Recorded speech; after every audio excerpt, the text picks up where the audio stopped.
Fantastic. Thank you. Well, good evening, everyone. He's just loading up the slides. There's only 85 slides to go through in 30 minutes, so it's going to be fantastic, right? No worries, no worries. So I'll give you a bit of a background. The idea for this talk came out of two particular things. I used to do Toastmasters to try to improve my speaking skills, but also last year I was in Sofia, Bulgaria, and I got put on a ladies panel. And I was number 4 chair, so the last person to speak. The first chair was a man, and he was describing how his daughter could never be in the security industry because all she wanted to do was to be a princess. And I responded back when it was my turn, and I go, well, isn't that interesting? I used to be a princess, and now I'm a porn star. And so I decided to have fun with it and try to this is my first non-technical talk, but to describe the diversity that is absolutely needed, whether you're a man, you're a woman, no matter what color you are, no matter if you're handy-capable or not, and what type of background you come from. So, yes, all right.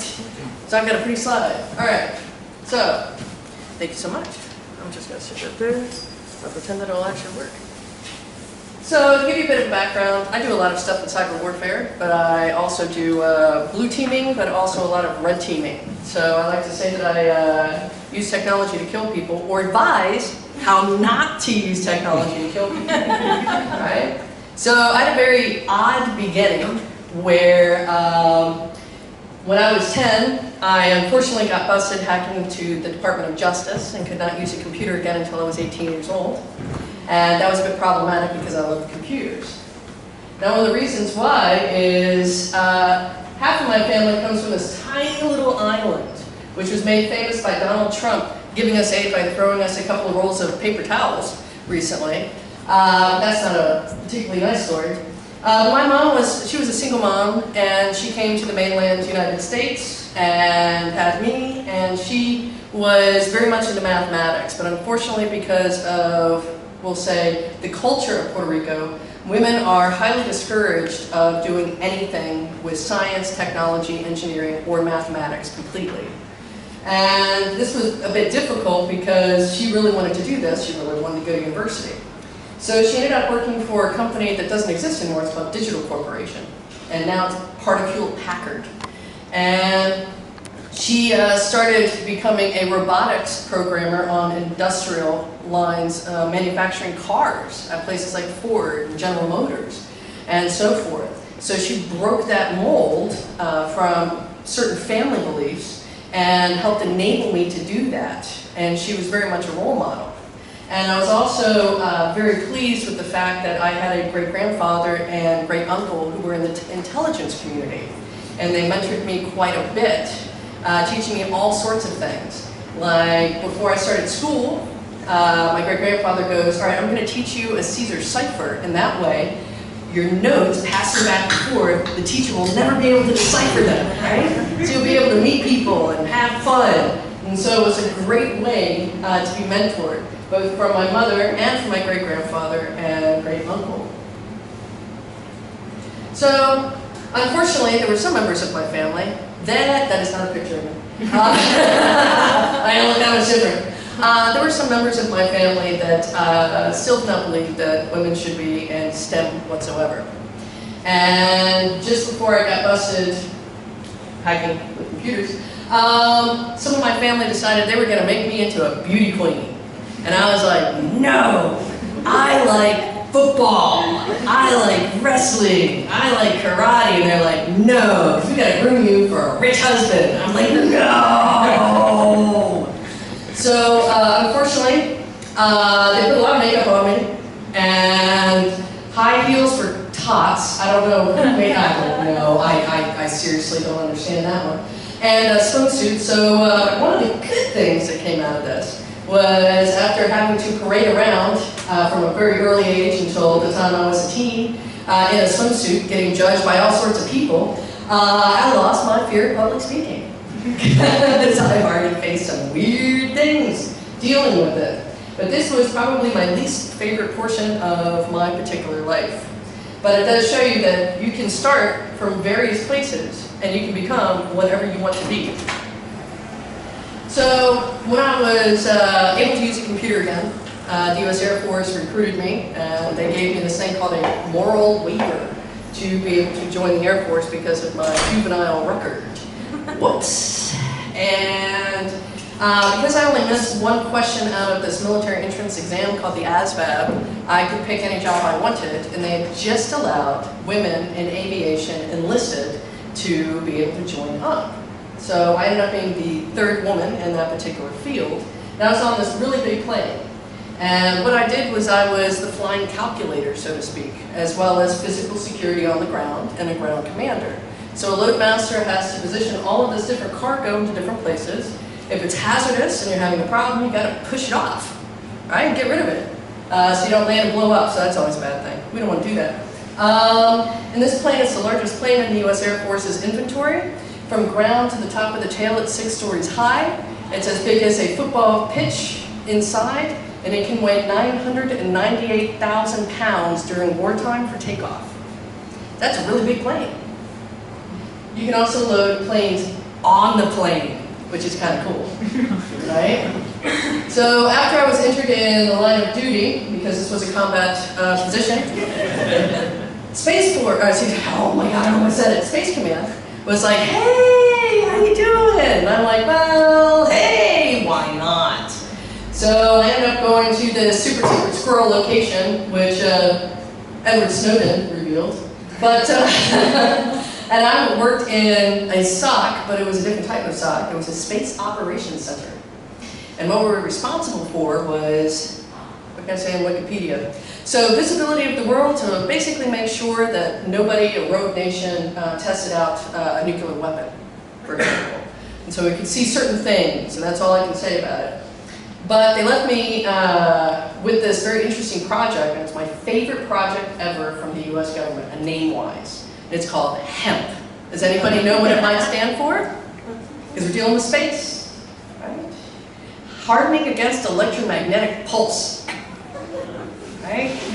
Because there's all sorts of solar weather, and you want to protect your visibility, so you have to figure out where to put your satellites, position them if they have no propulsion, and so forth.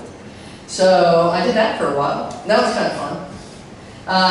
And also through it, I also had to do this thing. This is called Search, Evasion, Rescue, and Escape. If any of you have ever seen this old movie called G.I. Jane, she was in the Navy, part of the Marines. The U.S. Air Force was the one who came up with this, so I had to go through A, B, C, and D. So all of them, because I was a high-risk person for kidnapping and all sorts of things. So I did all sorts of fun stuff like traipsing around in the forest and, yeah, not taking a shower for 2 weeks? No, right? So women can do anything that they want. So after the military, I ended up moving to Europe.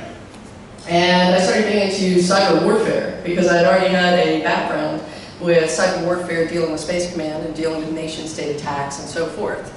So back in 2009, I was able to discover there was a 3-wave attack against South Korea caused by the North Koreans. What they did was they installed a bunch of malware during the second wave called W32 Dozer. And they took advantage of computers here in London, the high-speed bandwidth, as well as certain areas of Europe and the high-performance computers. And over 168,000 systems were infected, and I was able to see some of the infections in all of these different computers and systems actually aimed towards the South Korean infrastructure. So I was able to use my network from networking at places like this, and events like this, and definitely from OWASP conferences and so forth, to call up people, national level certs, ISPs, and so forth, to ask them to start shutting down the traffic so that we didn't actually take over the South Korean infrastructure and take it out. And what became interesting about this one was it was soon after a whole bunch of banks here in the United Kingdom and elsewhere in Europe were bailed out by various governments. So inadvertently, one of these things was from Lloyd's TSB, and they had been partially owned by the UK government. And so one of the ways I got them to shut their stuff down was this actually might be a case of cyber warfare, even though it is not your quote-unquote fault that you're infected with malware. You're still aiming your stuff at another country's infrastructure, and you're partially owned by the UK government. So this is putting you in a very sticky situation. So after they realized the risk, they actually shut off a lot of those systems and started cleaning them up.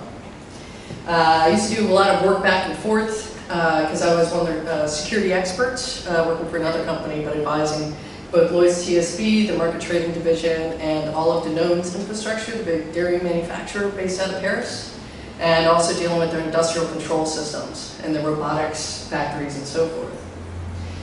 Now, in 2012, things started heating up because we like to say the genie is out of the bottle with a particular attack called Stuxnet against the Iranian government to slow down their nuclear enrichment, uranium enrichment. And soon after, there was a post or a pasty on Pasteman. Fortunately, nobody was looking at it, and the pasty said, "Hey, we're angry. We know that there's blood on your hands, all these horrible governments," because it was also the tail end of Arab Spring. And we're going to go after the company that funds the Saudi Arabian government, and that's called Saudi Aramco. Now, how many of you have heard of Saudi Aramco? Yes! And for the ones that haven't, it is the world's most valuable company. Trillions. On top of which, about 25% of the world's energy goes through them every single day. Now, we've heard of recent attacks where there were rocket and missile launches against Saudi Aramco infrastructure, some drones laden with some explosives, that's never a good thing, and they had to actually cut down their oil production by 5%. Now when this attack hit, they actually had over 35,000 computers wiped out within a 2-hour time period and 85% of their Windows infrastructure. So how many of you think that your company could recover from something like that, right? Kind of expensive. It was quite expensive. And I did not apply for the position because I already had another job. But they called me up out of the blue and were like, "Hey, we'd like you to come in and set up digital security teams and reestablish international business connectivity." And I was like, "Hey," I'm thinking it's a prank call, maybe a scam call, I don't know. I didn't contact them. And so they asked me to name my price, which I just pick something out of the air. And so shortly thereafter, I was contacted again. They said, "Well, we've convened the board, we've matched your price, we've given you a raise on top of that, and we want you to start as soon as possible." And I was like, this is the most powerful board in the world. And then I had to add in, I know I go by Chris. I know I have a deep voice, but you do know I'm a lady Chris, right? Because I thought it was very unusual that I was given this opportunity by a country and a company that most people would not think would want to give opportunities to women. But on the contrary, they did. And they gave a lot of opportunities. The majority of software developers at Saudi Aramco are women. The reason being is there are some people who think that petroleum engineering is top, but women can do all of the back office. So what happens is all of the dev work, almost all women. And they can, if they have a problem with genders, that's not a problem at all. And it's a unique thing in the Middle East that most of the software developers are women throughout the Middle East. Yeah, way more, way more. So since all of this has occurred, I had shared with a couple people before the talk, over the past 4 years, I unfortunately got a very bad infection in East Africa, so I've been in a lot of surgeries. I've only been able to work full-time since June, and while I was still in and out of a wheelchair, I ended up writing this book, because it was something that you could do at home, and didn't require travel when I was in and out of hospital. So it was, this particular career field for me has been invaluable when I have not been able to leave the house. And some of the things I've been doing since, in this particular book, it talks about the Panama Papers law firm. Because I decided in between going into hospital for major surgery, I would write up ways for the ICIJ to be able to get even more data from Fonseca, and write them a 40-page how-to workbook just for them. because I don't particularly like corruption. So this details a lot of that, as well as a few other things, because I just don't like it. Since then, in between surgeries, I was able to help lead the EU native cyber warfare exercises in Brussels. And that was very interesting because one of the scenarios actually involved London, where the major scenario of, well, we'll say loss of life, was hacking into the signaling system of the London Underground and causing collisions during rush hour. So these are the types of things that governments are thinking in scenarios that they're considering. And I love the fact that they bring me in as both Lady Chris, right? But also value my technical expertise and knowledge. And when I was living in the United States, this isn't too slag off the US, I did not have those opportunities there. Women do not have equal rights in the United States. We do not have a right to have equal pay. And the opportunities are very limited. The culture, even though organizations like OWASP try to open this stuff up, the culture and STEM is still a bit hostile. They're hostile against sometimes women, hostile against someone who could be mixed race. I'm half Puerto Rican, half Czech. So I am not considered white in the United States. Because, I don't know, they're crazy. So I've had a huge amount of opportunities here, and I've been loving it because I would never in my right mind think that I could be hired on as the CTO of a US company, and here a Saudi company that we based mostly out of Europe, and I was in that function. In the meantime, I hate corruption, so I will probably be putting in a talk. Last year when our media went on strike, I was able to prove that a corrupt multi-level marketing scam dealing with Bitcoin cloud mining had actually bribed the Armenian Prime Minister 270,000 euros to appear in photos and pretend that the world's largest Bitcoin mining farm would be opening up in Armenia. Did you guys hear about that? I did. Right? Yeah, I gotta invest now. Invest now. Most recently, I'm also in touch with Equifax. Equifax is a credit reporting agency that also operates here, and I've been in a bit of a fight with their BISO the last week, because that's how I work, and they've got a lot of problems still. And today, most of my time has been taken up dealing with Boeing. Next week I will be giving a talk, double check the time, on Boeing for a talk at an aviation security conference called More Than Turbulence. And it's actually about all of the aviation industry, the fact that I was able to get to ticketing systems directly, into luggage systems, into air traffic control systems, and also in the case of Boeing, which they have not been happy about, I will tell you quite honestly, I was able to bypass authentication because of coding errors into flight control software areas for all sorts of things, because nowadays a plane and a satellite, they're all driven by software, and that's something that we have to think about. They are no longer an aircraft manufacturer, they are an IT business who happens to manufacture airplanes. That's the way our world is going. Trains are going that way. Our public transport systems, they're just, well, they're massive IT. And so I'll be describing some of the ways that I was able to get into their systems next week. But I like to have a lot of fun, and especially since I used to be a military aviator, I find it very important for this thing called safety. And unfortunately, if you've read the BBC News today, the BBC said profit over people, which was very unfortunate for Boeing. That's one of the reasons they're angry at me right now. They don't want more bad press. This particular book I wrote while I was in a wheelchair earlier this year, in and out of hospital. And this one describes hacking IT, IoT, and ICS systems in depth, because I like to broaden things and I get bored. You don't want me bored, because then it involves like nuclear power plants. You don't want that. No.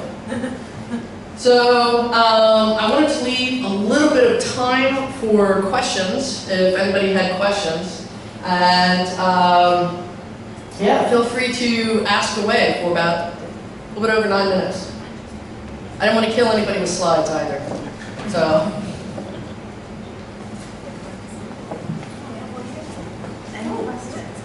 update on Slido if you have access. Otherwise, we've got the panel at the end, so we can. I've got so many questions, so I've just made the link to the Darknet Diaries episode on Stuxnet. And I am like one of the biggest Stuxnet nerds out there. So many questions about safety for the panel. Yeah. Go for it. So with the election coming up in this country, and of course with all of the debate about election security in the US, what are your thoughts about that? Yes, so I just came back from Washington, D.C. I'm one of the German Marshall Fund's technical experts, and what we were working on was the joint EU-US response to malicious cyber activities involving nation-state, things like involving election manipulation, involving things that could affect our economy or democracy. And out of those discussions, there will be a public paper actually posted up from the German Marshall Fund. And what was interesting about those discussions was the fact we have seen that we are all major trading bloc partners. And if one gets highly affected, then it also affects the other countries and other allies. And so we have to work together a lot more. Barring who might be president or who might be prime minister, we have to work together. And yes, we're very concerned, extremely concerned, because it's happened not just here. When we discussed election manipulation, we've seen it in Bulgaria, we've seen it in France, we've seen it all over the place, even in the Netherlands, where we were having a disagreement with the Turkish government. And so we had election manipulation there as well. So yes, extremely concerned. Yes.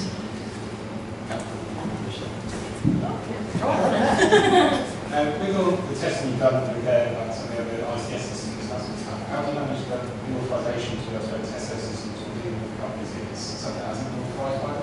Well, there's a couple of different ways. Now, I live in the Netherlands, I'm a resident there, and we have, we're the only country that has a coordinated disclosure law, which not only mandates that a company that operates out of there must have a policy, but also that if a security researcher does things through the legal methods, then we are protected. And this is one of the fights I'm having with Boeing, actually. And so you can go so far. There's also an excellent program, which I like to use. It's called, I don't know if I like the name, the FBI Cyber Ninja Program. And I have asked, and they have said yes, if you are a UK person, you can also participate. And what they do is they've got a lab that they will put online just for you to test out certain things as well. So if you think you have a proof of concept or you want to just look around, then they'll try to open up that lab for you. You just have to get a good time slot. But that's one of the ways. And another one is eBay. If you can find used equipment on the cheap, you can do that. So yeah. That's good. How to hack the FBI government. I love it. The used tech on eBay one, just a quick tip for you, always see what data you can recover first. That's always super fun. Yeah. No, don't know. When I was at eBay, we did write a little bit of information sharing about what you should do before you put it. I can't help that nobody's been. Right. Yeah, it's amazing. We did the medical hacking village at Hack in the Box in Amsterdam earlier this year, and we purchased a nursing workstation, which is basically just a computer that they make notes. And we found 4 domains still on there, all sorts of stuff, employee names. We even asked the employees on LinkedIn if they remember their password, you know, as you do. Because it turns out when you're in a hospital and you sell used equipment, the resellers insist on it being in the same condition, so you cannot wipe it and overwrite it. And then the resellers don't care. So there's a break in that, and that's not the only industry that does that. So eBay's your friend if you want to look at data. Amazing. Any other questions? Cool. We'll save some goodies for the panel as well. Thank you so much, Chris. That was superb.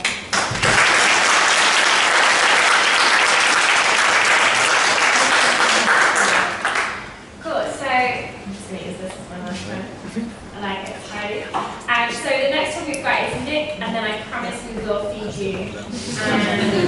Whereas the pizza is certainly been thoughts across my mind. I'm sorry.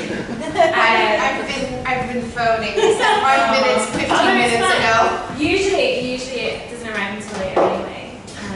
I just had I had a really big lunch, but I had a really big lunch, but I It's not even true. The next up we've got Nick, who is going to be doing an absolute superb talk. For those who don't know Nick, I've met Nick at various conferences and meetups and have always been impressed, but also, I guess, really humbled by Nick's approach to the way that he's incredibly knowledgeable, but the way he talks is very relatable and